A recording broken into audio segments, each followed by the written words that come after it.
Bismillahirrahmanirrahim. Bismillahirrahmanirrahim. Saya bacakan dulu materinya. Mata fataha laka babal fahmi fil man'i bi an fahimta anna zalikal man'a rahmatun minhu bika walawala annahu ya'lamu annahu khairul laka minal ata'i ma anzalahu bika ngadal manmu aysara ainul ata'i. Bismillahirrahmanirrahim. Mata fataha indal semangsane buka sapa Allah. Mata fataha indal mangsane buka sapa Allah, buka laka kanggo sira. Buka laka kanggo sira. Mata fataha ing dalam semangsane buka sapa Allah, buka laka kanggo sira, buka babal fahmi ing lawange faham. Babal fahmi ing lawange faham. Faham fil manni ing dalam penolakane Allah. Faham fil manni ing dalam penolakane Allah. Gambare faham ing dalam penolakane Allah bi an fahimta koyo yen to faham sapa sira. Bi an fahimta koyo yen to faham sapa sira.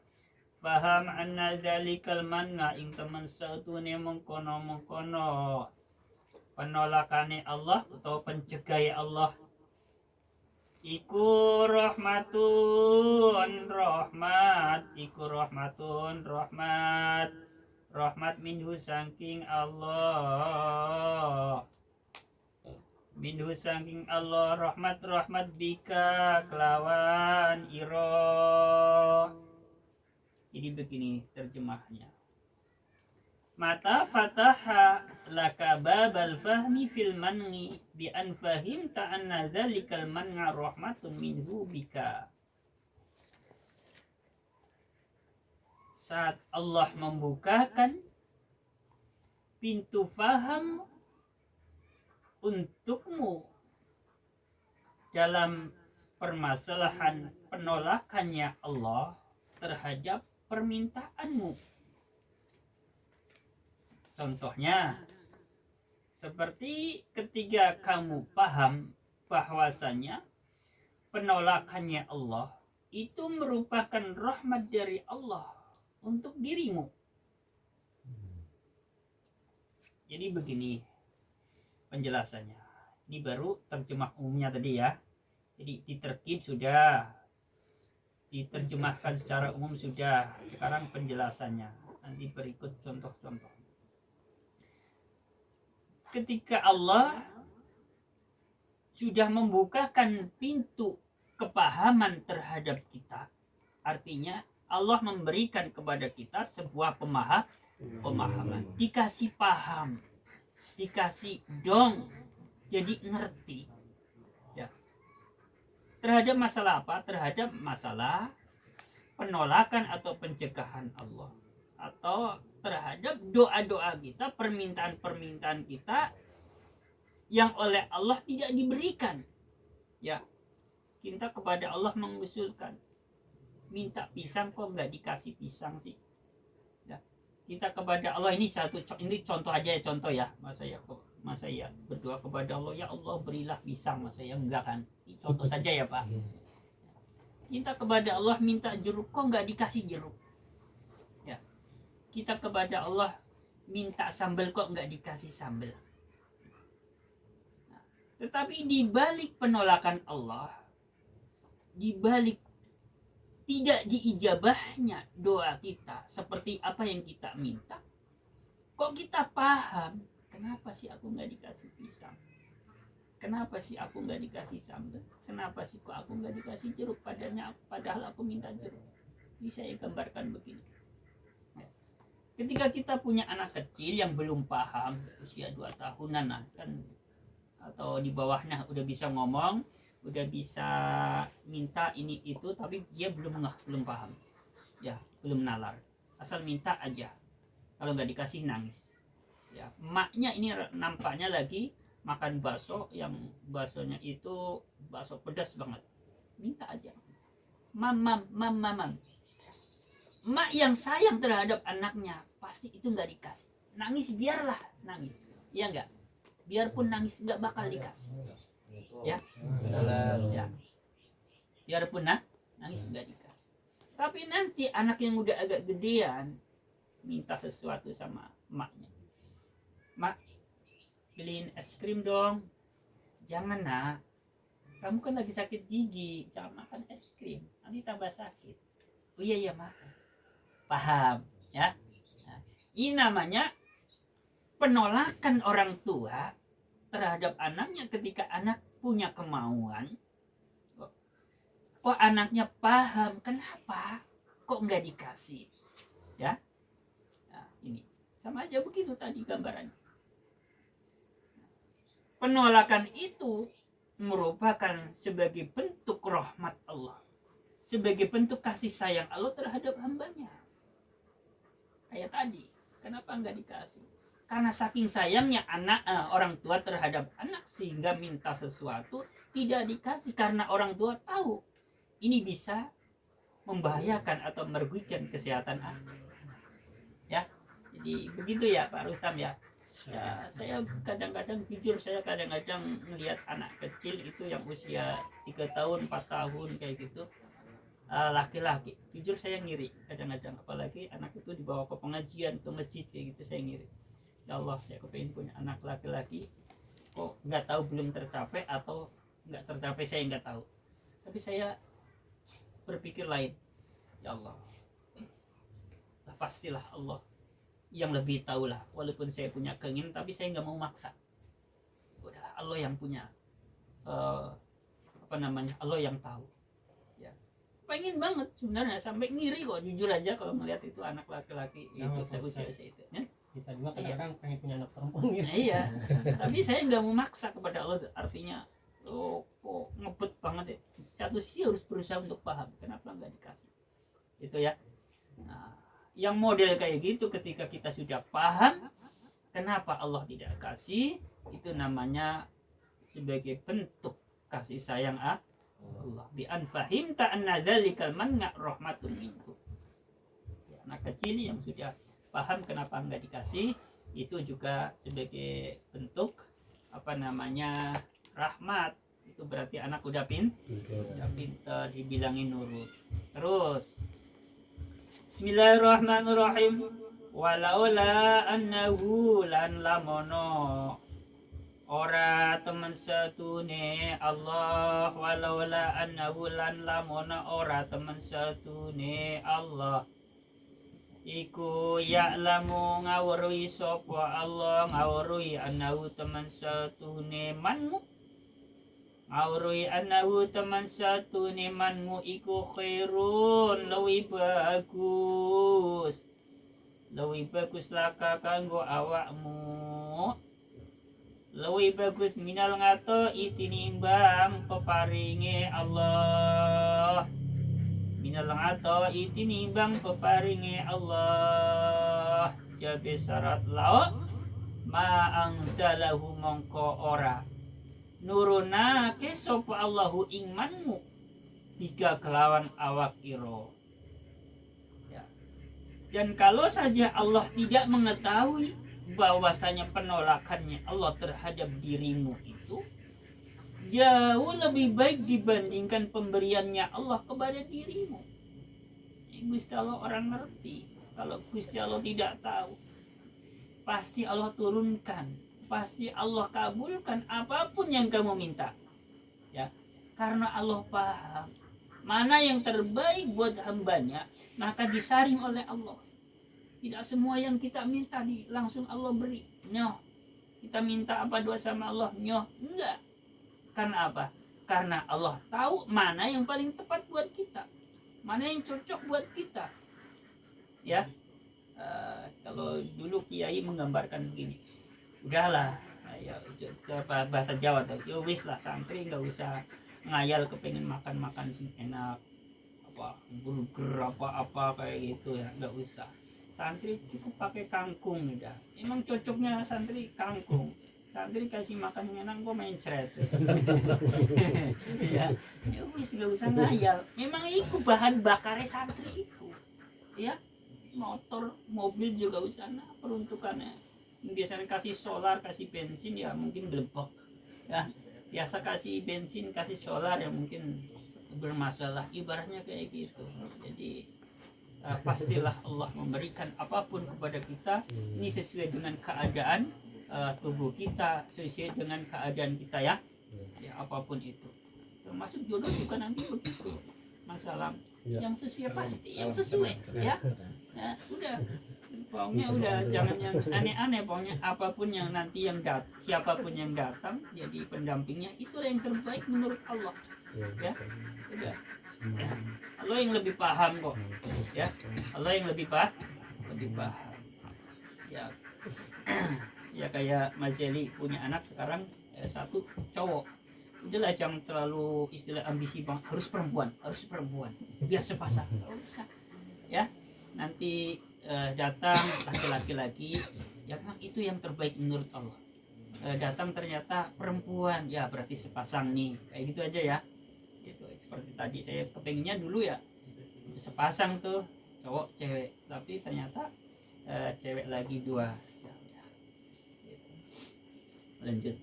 Jadi artinya kembali lagi apapun yang Allah berikan kepada kita itu sudah yang terbaik dalam pandangan Allah Subhanahu wa taala. Biarpun kadang menurut kita itu enggak sereg kayak gitu. Nanti ada penjelasannya. Bismillahirrahmanirrahim. Ngada bali jabe syarat mata. Mata fatahalaka babal pun ngada mau kembali opo ngada mau kembali opo almanmu penyikai Allah, ngada mau kembali opo almanmu penyikai Allah, soro tegese dadi opo almanmu jadi iku ngainal ngatoi, jadi iku ngenal ngatoi keadaane peparinge Allah. Dari awal ketika Allah membukakan pintu paham untukmu dalam masalah penolakannya Allah, contohnya ketika kamu paham tentang penolakannya Allah itu merupakan suatu rahmat dari Allah untuk dirimu, ya. Jadi ketika Allah membukakan pintu paham untuk kita dalam permasalahan apa? Dalam permasalahan penolakannya Allah atau apa-apa yang kita minta kok tidak diturutin oleh Allah. Tetapi kita paham, kita bisa nerima, kita bisa memahami mengapa Allah tidak berikan apa yang kita minta. Sesungguhnya paham itu merupakan keadaannya pemberian. Bisa dipahami enggak? Ya. Jadi ketika kita bisa paham kenapa kita minta jeruk kok nggak dikasih jeruk, lalu kita paham, oh ya mungkin nggak pas kalau pagi-pagi makan jeruk, orang belum sarapan umpamanya. Nah, kita paham. Nah paham ini merupakan pemberian, itulah pemberian yang sebenarnya dari Allah, ya. Jadi dengan kata lain, kadang Allah berikan nikmat itu bukan berupa materi. Jadi kan kita mintanya jeruk, materi. Tetapi yang Allah berikan bukan nikmat materi, non materi, berupa pengetahuan, kecerdasan. Oh iya, nggak dikasih jeruk karena masih pagi, belum sarapan, takutnya perutnya perih. Nah, begitu. Nah, jadi paham itu merupakan rahmat. Paham itu merupakan pemberian dari Allah Subhanahu wa taala. Udah jelas ya? Nah, jadi ketika kita ngerasa berdoa udah betul berdoa minta ini sampai disebutkan berulang kali kok nggak dikasih, lalu kita paham kok ini saya bercanda tapi serius. Ini biasanya Mas Umar yang dulu saya waktu masih di pesantren zamannya maaf ini motor Grand masih keren banget. Ya, motor Grand masih keren banget. Saya waktu itu masih bujangan ya. masih bujangan juga masih belum paham. Doa tiap hari, ya Allah berikanlah rezeki berupa bisa memiliki motor grand, karena orang tua saya nggak mungkin bisa membelikan secara hitung-hitungan matematika. Jadi saya lihat setiap sholat saya sebutkan itu bertahun-tahun, sampai dari masih di pesantren sampai saya di rumah udah terjun ngajar ngaji, kok nggak turun-turun. Mana ada cewek mau sama saya zaman itu. Pelet yang paling mustajab adalah pelet Jepang. Dia mikir kapan saya dapat jodoh. Dari ini nggak punya motor, ya Allah, sampai nikah belum punya motor. Ini punya motor itu udah punya anak, ya udah punya anak. Terjawab kenapa doa saya dulu tidak dijawab oleh Allah. Ternyata mintanya grand dikasihnya Jupiter. Saya baru mudeng, ya Allah, dulu kalau saya benar-benar dikasih grand saya nyesel. Iya, udah telat berapa tahun. Salah jalur, karena jalur kecang lagi mungkin di Fortuner. Ya, jadi artinya apa? Ini apa namanya, kelihatannya guyon tapi menyata, tapi bisa diambil pelajaran ya. Dari situ saya mulai paham. Berarti ketika kita berdoa menyebutkan sesuatu yang apa yang kita sebutkan kok tidak diberikan, barangkali Allah memberikan tapi yang lain. Ya, kan sama-sama motor judulnya. Ya, keren sama Jupiter sama-sama motor roda 2. Kan kayak gitu. Saya baru nyesel. Oh iya ya. Ya, contoh lagi. Misalkan naksir banget sama seseorang, kok nggak dijawab? Oh ya, kalau benar-benar itu jadi jodoh saya, itu berarti sekarang udah sudah. Iya, alhamdulillah nggak jadi sama dia, nggak dikabulkan oleh Allah sama dia. Ya, itu. Contohnya dikasih gini. Nah, maksudnya gitu masalah. Coba kalau dari dulu, sekarang udah kayak gitu. Biar masalah agak terhibur ini. Ya. Terus ya, ini apa namanya? Memang harus diberikan contoh ya. Harus biar paham. Lanjut. Bismillahirrahmanirrahim. Lanjut. Wa minal fahmi lan iku setengah saking paham. Wa minal fahmi lan iku setengah saking paham filman ing dalam penolakane Allah. Ma utai perkara silma saya kang bakal teko mburi apa mah, bakal teko mburi fikoli ing dalam pangandikane musonif. Bismillahirrahmanirrahim. Sebagian dari paham tentang penolakannya Allah maka akan dijelaskan di belakang nanti dalam perkataannya penyusun kitab, nanti akan dijelaskan. Bismillahirrahmanirrahim. Rupanya pangandika wa mata manaka asyhadaka qahruhu ila akhirih. Wa mata mana kalan inda lemangsane dimarnani apa? Manaka nyegah ya. Wa mata mana kalan inda lemangsane nyegah sapa loka ing sira. Wa mata manang akalan inda lemangsane ka sapa loka ing sira jabe syarat mata asyadaka mongko meruake sapa loka ing sira meruake kohrohu ing sifat murba wasesone Allah, kohrohu ing nyerenge Allah bisa, kohrohu ing sifat maksane Allah ya. Itu bahasa kitab jadi banyak ya. Jadi Al-Qahar itu kalau dalam Asmaul Husna artinya apa? Al-Qahar, qahar yang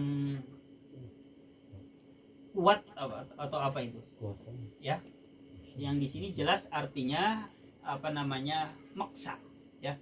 Maksa atau murba waseso. Jadi beginilah biar nanti paham. Ketika Allah menghalangimu, ketika Allah menolak permintaanmu, itu artinya Allah sedang memperlihatkan sifat qaharnya Allah. Salah satu nama Allah kan Al-Qahar. Allah memiliki salah satu nama adalah Al-Qahar yang artinya maksa. Jadi Allah memiliki hak prerogatif penuh memiliki hak penuh untuk menentukan segala sesuatu. Ya. Di situ sedang memperlihatkan, ya, memperlihatkan kekuatannya Allah. Jadi siapapun yang minta, siapapun yang mengusulkan, kalau Allah tidak berkenan, kalau Allah tidak berkehendak, maka tidak akan terwujud siapapun yang minta. Karena Allah memiliki sifat hak prerogatif atau hak penuh, hak maksa. Di situ Allah sedang memperlihatkan. Jadi kita harus paham, Allah punya sifat Ar-Rahman. Nah, nanti Allah akan memberi. Allah punya sifat Latif, nanti Allah akan menyayangi terus. Allah punya sifat Al-Karim, nanti Allah akan bersifat Loman. Allah memiliki sifat Al-Qahr, maksa. Ya. Kalau memang Allah nggak mau, ya udah nggak. Apapun yang kita minta, biarpun siang malam kita doa, Allah nggak berkenan, Allah nggak berkehendak, ya nggak terjadi. Kayak gitu. Ila akhirih, sampai penjelasan atau sampai perkataan musonef nanti. Ini baru apa istilahnya sepenggal. Nanti di belakang bakal diterangkan. Bismillahirrahmanirrahim. Bismillahirrahmanirrahim. Al-aqwanu utai piro-piro perkara kang saliyane Allah. Al-aqwanu utai piro-piro perkara kang saliyane Allah. Aqwan dunya lah. Ayil mukawanat tegese piro-piro perkara kang saliyane Allah, sifate mukawanat allati ya mukawanat sile allati nafsi kang iku tetep kanggone nafsu fiha ing dalam nafas hazun utawi ono bagian hizun utawi ono bagian.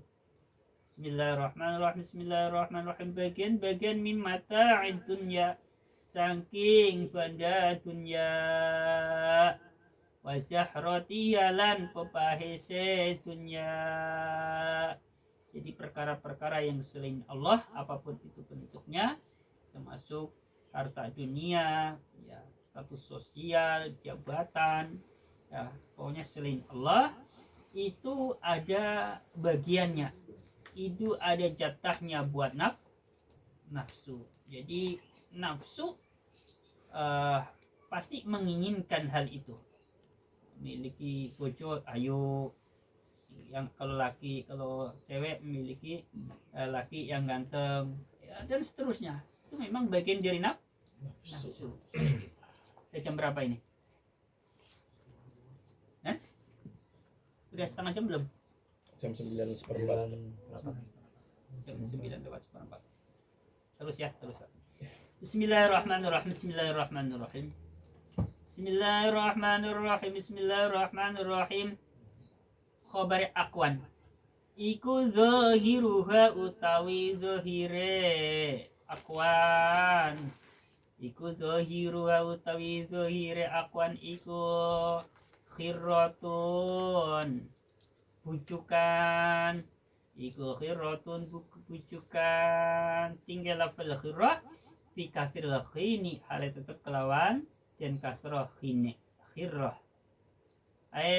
Sababun tegese sabab fil ikhtirari ing dalam kabujuk, sabab fil ikhtirari ing dalam kabujuk. Bismillahirrahmanirrahim. Biya kelawan akwan, biya kelawan akwan.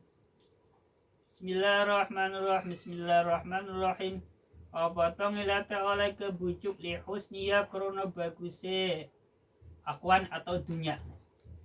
Bismillahirrahmanirrahim. Tak ulangi.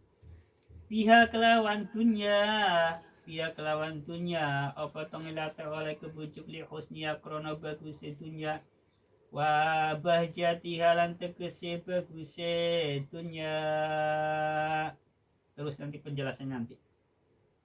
Wa batinuha utawi batine akwan, wa batinuha utawi batine akwan iku ibratun pepenget, iku ibratun pepenget tinggal fal ibrah dikasril aini kelawan tetep kelawan tin waca kasra aine ay sababun tegese sebab fil i'tibari ing dalam pepenget pelajaran peringatan.